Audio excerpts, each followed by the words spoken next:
बिस्मिल्लाहिर्रहमानिर्रहीम। शुरू करता हूँ अल्लाह के पाक नाम से जो बहुत बड़ा मेहरबान निहायत रहने वाला है। दोस्तों, बहनों, भाइयों, बुजुर्गों, अस्सलाम वालेकुम वरहमतुल्लाहि वबरकातुहू।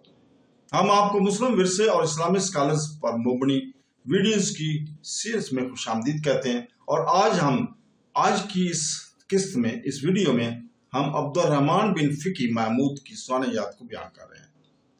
अब्दुर्रहमान बिन फ़िकी महमूद 16वीं सदी के दौरान मगरबी अफ्रीका के सबसे मुमताज इस्लामी स्कॉलर्स में से एक थे, जिन्हें टम्बक्टू के अजीम शहर के लिए अपनी इल्मी क़यादत और खिदमत के लिए याद किया जाता है। वो 16वीं सदी के अवैल में टम्बक्टू में पैदा हुए थे। इस दौर में जब ये शहर सोंगाली सुल्तानत के तहत सीखने, तजारत और सखावत के मरकज के तौर पर तरक्की कर रहा था। मजहबी और इल्मी वर्से मंजर वाले खानदान में परवरिश पाई। इनके वालिद फ़िकी महमूद खुद एक काबिल एहतराम उस्ताद थे और नौजवान अब्दुर्रहमान इस्लामी इल्मी रवायत में डूबे हुए पले बड़े। अवैल उम्री से ही इन्होंने कुरान हदीस, फ़िक़्ह, दीनियात और अरबी ज़बान के अपने मुताले में कमाल का मुजाहरा किया। वो इसे दुनिया की मशहूर तरीन मराकज़ में से एक में क़यादत की ज़िंदगी के लिए तैयार किया।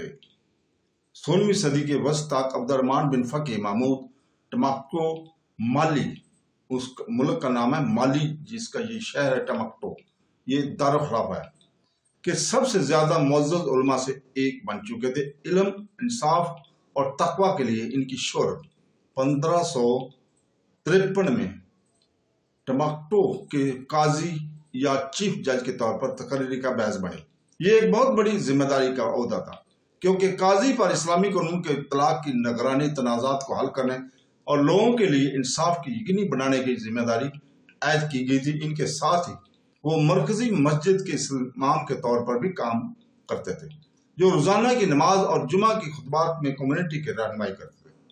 काजी और इमाम के तौर पर इनके दौरे किरदार ने इन्हें टम्बक्टू की मजहबी और शहरी जिंदगी दोनों में एक मुनफरद मुकाम बना दिया था।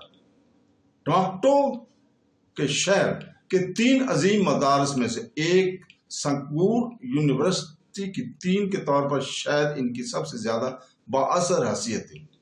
संगूर जेंकोगोरिया और सईदी यैया के साथ एक आलमी शोर आफ्ता यूनिवर्सिटी में परवान चढ़ा था, जहां पूरे मगरबी अफ्रीका और इससे बाहर के हजारों तलबा सीखे हुए थे। स्कॉलर्स के साथ तालीम हासिल करने के लिए जमा हुए डबन के तौर पर अब्दुर्रहमान ने सिर्फ पढ़ाने के लिए बल्कि निसाब की निगरानी, दूसरे उस्ताज़ा की रहनुमाई और इस बात को यकीनी बनाने के लिए भी जिम्मेदार थी कि संगूर इस्लामी स्कॉलरशिप की एक रोशनी के तौर पर अपनी साख को बरकरार रखे। इनकी क़यादत से संगूर ने स्कॉलर्स की नस्लें पैदा करने का सिलसिला जारी रखा, जो टम्बक्टू की फिक्री रवायत को अफ्रीका के दूसरे हिस्सों तक ले जाएंगे। अब्दुर्रहमान बिन फ़िकी महमूद दानिशवराना सलाहियतों और सियासी चैलेंजों दोनों के दौर में रहे। सोंगाई सुल्तानत, जिसके तहत टम्बक्टू ने तरक्की की, अफ्रीकी तारीख की सबसे बड़ी सुल्तानतों में से एक थी, जो कि आज वहाँ मुल्क माली के नाम से मौजूद है। लेकिन इससे अंदर और बाहर से खतरात का भी सामना था। अपने अहद की सियासी तब्दीलियों के बावजूद अब्दुर्रहमान अपने इल्मी फ़राइज़ में साबित कदम रहे। मुआशरे की बुनियादों के तौर पर तालीम, इंसाफ और तक़वा की अहमियत पर जोर दिया। इनके कामों और तालीमात का बहुत एहतराम किया गया है और इनके शागिर्दों ने इनके ज़माने के बाद इसके मेरास को आगे बढ़ाया।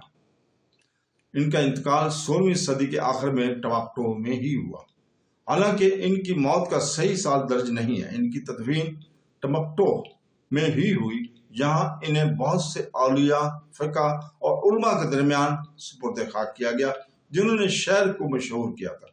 इनकी कब्र टम्बक्टू के मुक़द्दस जोग्राफिया का हिस्सा बन गई, जहां अजीम उलमा के मकबरे यादगार मकामात के तौर पर काबिल एहतराम है। अगरचे इनका मज़ार बड़े मकबरों के मुकाबले में मामूली है, ताहम ये एक काबिल एहतराम मकाम है, जिसका दौरा वो लोग करते रहते हैं जिन्होंने बतौर जज, इमाम और उस्ताद के ان کی کردار کو احترام کیا تھا۔ عبد الرحمن بن فقی محمود کے مزار کو ٹمکٹو کے بہت سے لوگوں کی طرح بعد کی صدی میں بھی چیلنجوں کا سامنا کرنا پڑا، خاص طور پر تنازعات اور غیر ملکی حملے کے دوران۔ ان کے باوجود ان کی زندگی اور خدمات کی یاد ہمیشہ باقی رہی۔ ٹمکٹو میں مقامی روایت سے انصاف، ایمان اور سیکھنے والے آدمی کے طور پر مناتی ہے۔ ان کا نام ٹمکٹو کے اسکالرشپ کے سنہری دور سے منسلک ہے، جب یہ شہر پوری اسلامی دنیا میں حکمت کی مراکز کے طور پر جانا جاتا تھا۔ عبد الرحمن بن فقی محمود کی وراثت بہت زیادہ اہمیت کی حامل ہے۔ ایک قطعی طور پر انہوں نے انصاف کو یقینی بنایا، اور ایک امام کے طور پر ان کی عبادت کی رہنمائی، اور سنپور یونیورسٹی کے ڈین کے طور پر انہوں نے اسکالر کی پرورش کی، جنہوں نے پورے افریقہ میں علم پھیلایا۔ ان کی زندگی مغربی افریقہ اسکالرز کے اسلامی فکری روایت میں گہرے تعاون کی علامت کے طور پر کھڑی ہے۔ آج ان کی یاد ٹمکٹو کی نہ صرف تجارت کے شہر ایک طور پر بلکہ اسلامی تعلیم کے مرکز کے طور پر بھی اہمیت کی یاد دہانی کی جاتی ہے، جہاں عبد الرحمن بن فقی محمود جیسے علماء نے ایمان، انصاف اور علم کے لیے اپنے لڑن کے ذریعے تاریخ کو تشکیل دیا تھا۔ اس کے ساتھ ہی آج ہم اجازت چاہتے ہیں آپ سے، اور کل انشاءاللہ تعالی اسی وقت ابو الحسن ساری کی سوانح حیات کو بیان کریں گے۔ آخر پہ ہم دعا کرتے ہیں کہ اللہ تعالی ہمیں قرآن پاک اور سنتے رسول حدیث نبوی پر عمل کرنے کی توفیق عطا فرمائے۔ آمین ثم آمین۔ اللہ حافظ۔